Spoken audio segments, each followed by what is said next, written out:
Jumping into navigation here. Got a couple different things to point out. Now, in order to be able to enter an address, we're just going to hit search there, and then we can start typing away.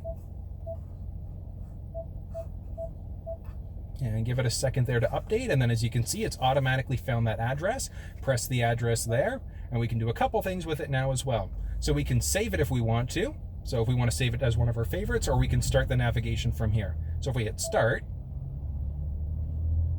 Obey traffic laws, be alert, and use voice commands while driving. There we go.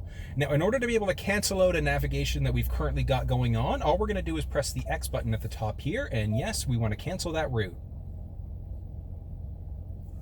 And pressing the controls button here, let's go back up to menu now. We've got a few different things that we can look through here. So going through, the big one is going to be navigation settings. And we've got our map preferences, route preferences, and our navigation. So map preferences are going to be a few things so we can get rid of the 3D model. We can add in some POI icons. So point of interest would be things like gas stations, Tim Hortons, or coffee shops, things like that. The big one to point out is going to be under route preferences. So if you have a preference to not use tolls or toll roads, so things like the 407, or if you don't like to go into tunnels, we can avoid tunnels or avoid toll roads, whatever the case may be.